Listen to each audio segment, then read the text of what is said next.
Assalamualaikum warahmatullahi wabarakatuh. Yang terhormat Bapak Sa'ad Udin An-Nasi, LC MPD, selaku dosen pengampu mata kuliah Pendidikan Agama Islam, dan teman-teman lainnya yang berbahagia. Adapun topik yang akan kami bahas yaitu Islam dan gender. Terlebih dahulu, perkenalkan, nama saya Dita Widyastuti yang bertugas sebagai moderator.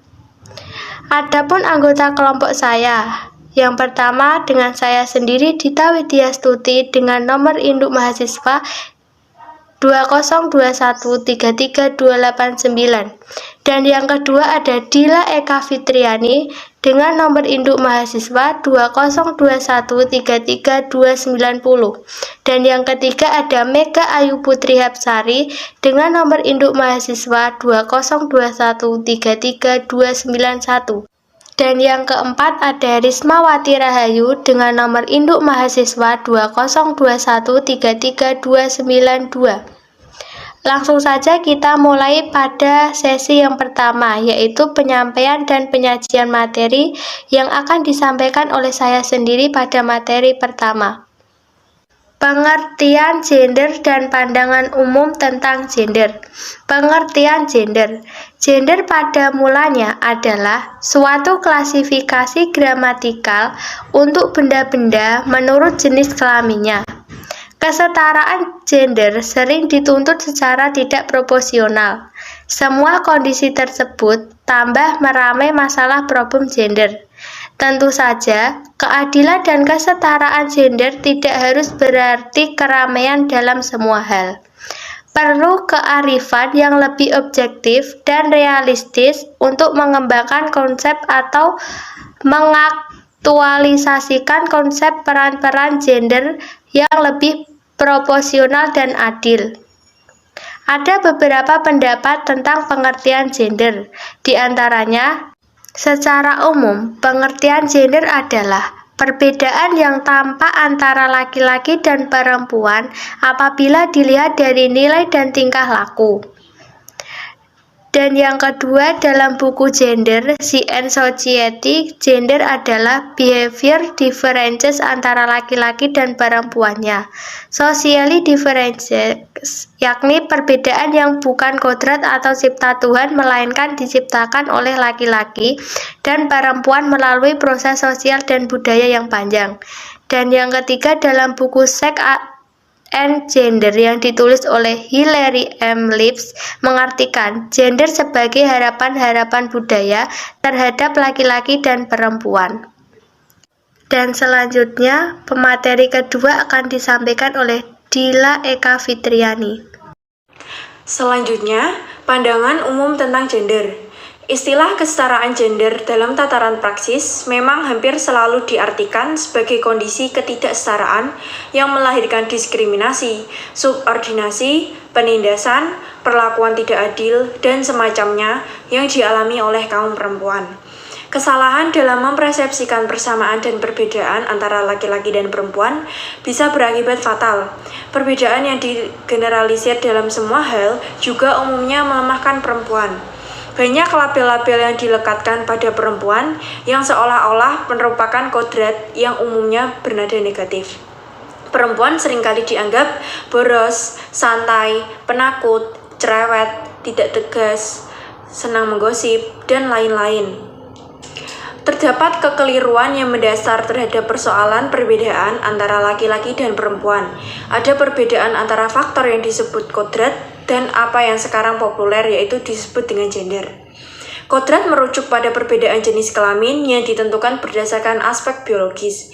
Ini melekat pada jenis kelamin tertentu sehingga tidak dapat dipertukarkan. Gender merupakan perbedaan laki-laki dan perempuan yang ditentukan berdasarkan anggapan manusia atau masyarakat. Karena pola sosial dan budaya, misalnya laki-laki dianggap kuat, memiliki akal rasional, dan perkasa, sedangkan perempuan selalu identik dengan karakter lembut, perasa, dan emosional. Hal-hal semacam ini diciptakan dan dibentuk oleh suatu budaya masyarakat, oleh karena itu dapat berubah dan dapat dipertukarkan. 2. Yaitu pandangan Islam tentang gender. Pada dasarnya, semangat hubungan antara laki-laki dan perempuan dalam Islam bersifat adil atau equal. Oleh karena itu, subordinasi terhadap kaum perempuan merupakan suatu keyakinan yang berkembang di masyarakat yang tidak sesuai atau bertentangan dengan semangat keadilan yang diajarkan dalam Islam. Dalam kapasitasnya sebagai hamba, tidak ada perbedaan antara laki-laki dan perempuan. Hamba ideal dalam Al-Quran biasa diistilahkan dengan orang-orang yang bertakwa atau mutakun. Laki-laki dan perempuan sebagai khalifah di bumi. Manusia, baik laki-laki maupun perempuan selama mereka masih memiliki citra kemanusiaannya, akan tetap memiliki kesadaran bahwa satu sama lainnya senantiasa saling membutuhkan dan tidak dapat dipisahkan.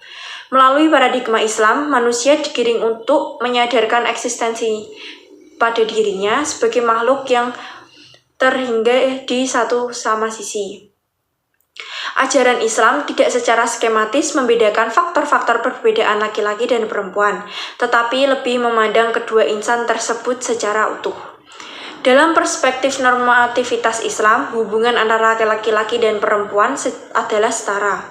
Tinggi rendahnya kualitas seseorang hanya terletak pada tinggi rendahnya kualitas pengabdian dan ketakwaannya kepada Allah Subhanahu wa Ta'ala.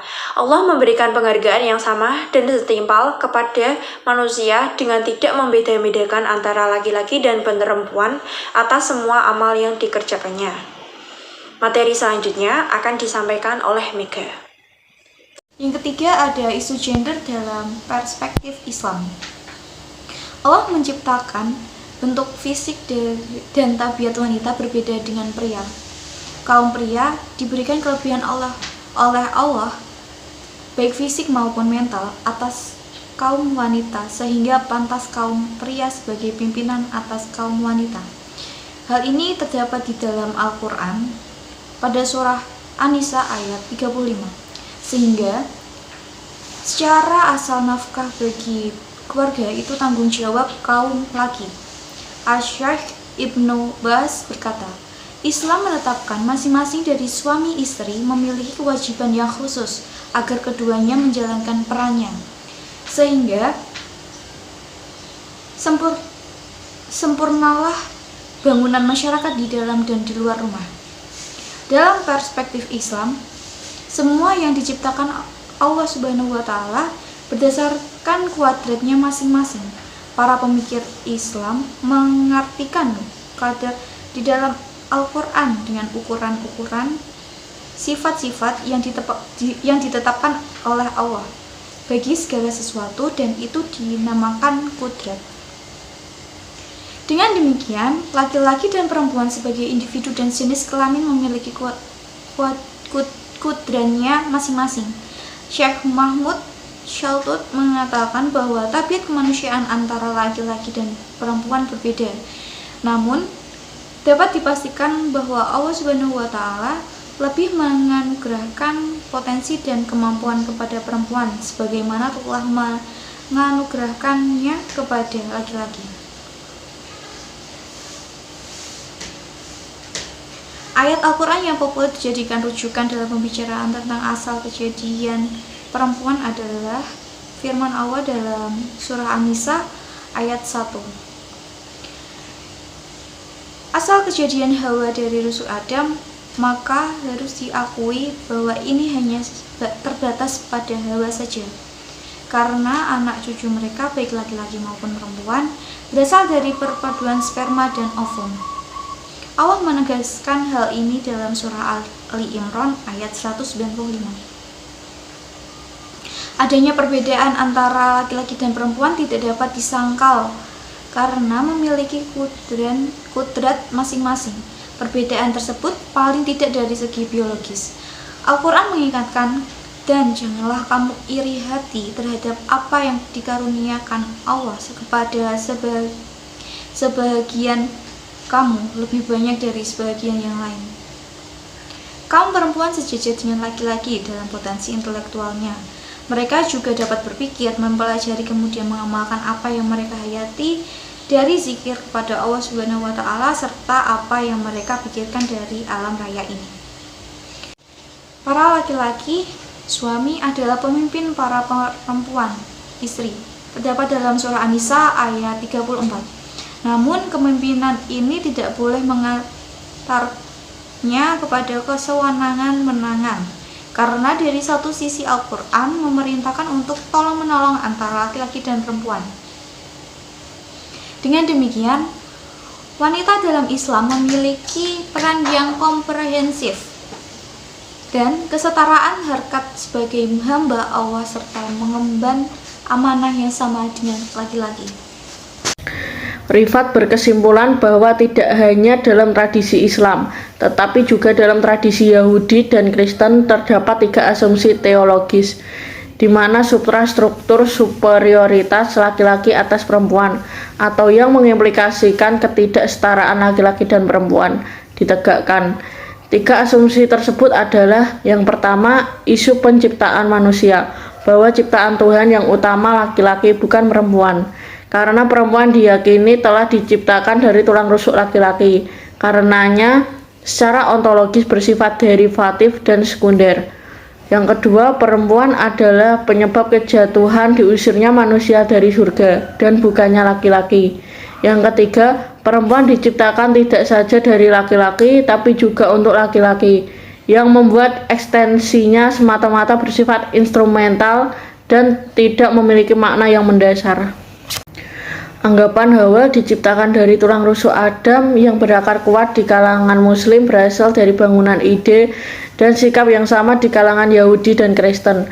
Dalam kitab Kejadian dinyatakan bahwa perempuan tercipta dari laki-laki yang secara umum term ini dipahami. Adam adalah ciptaan yang utama, Hawa adalah ciptaan sekunder yang hanya bersifat sebagai subordinat Adam. Pendek kata, penciptaan Hawa hanya ditakdirkan sebagai pembantu Adam. Dalam pandangan feminisme, Islam mengenal istilah gender baik dalam perspektif klasik dan modern. Kelemahan paling mendasar dari teori feminisme adalah kecenderungan artifisialnya pada filsafat modern. Pemikiran modern memiliki logika tersendiri dalam memandang realitas. Filsafat modern membagi realitas dalam posisi dikotomis subjek-objek, di mana rasionalisme dan empirisme merajai pandangan dikotomis atas realitas, di mana laki-laki sebagai subjek dan perempuan sebagai objek, dan hubungan di antara keduanya adalah hubungan subjek-objek atau yang satu mensubordinasi yang lain. Dalam pandangan feminisme modern, deskripsi atas realitas seksual hanyalah patriarkal atau matriarkal. Jika feminisme mendasarkan teorinya pada pandangan atas realitas yang dikotomi atas realitas seksual atau patriarkal, sebagaimana liberalisme atas realitas manusia atau individu, dan sosialis atas realitas manusia atau masyarakat, maka di dalam Islam pandangan atas realitas bukan semata-mata tidak ada dikotomi atau sebagaimana poststrukturalisme, sehingga setiap bagian tertentu memiliki nilai kebenaran sendiri. Di dalam Islam, nilai kebenaran dalam pandangan poststrukturalisme adalah nilai kebenaran relatif, sementara tetap ada yang mutlak, sehingga andaipun ada dikotomi atas subjek-objek, maka subjek itu adalah sang pencipta yang memiliki nilai kebenaran mutlak, sedangkan objeknya adalah manusia seluruhnya yang hanya dapat mewartakan sebagian dari kebenaran mutlak yang dimilikinya. Ada 2 faktor yang menghambat perjuangan gender. Faktor internal yang merupakan faktor dari dalam diri perempuan itu sendiri. Misalnya, perempuan selalu mempersepsikan status dirinya berada di bawah status laki-laki, sehingga tidak mempunyai keberanian dan kepercayaan diri untuk maju. Yang kedua, faktor eksternal, yaitu faktor yang berada di luar diri perempuan itu sendiri. Dan hal yang paling dominan adalah terdapatnya nilai-nilai budaya patriarki yang mendominasi segala kehidupan di dalam kehidupan masyarakat, sehingga menomorduakan peran perempuan.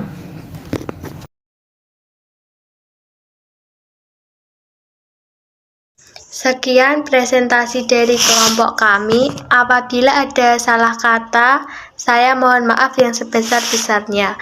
Wassalamualaikum warahmatullahi wabarakatuh.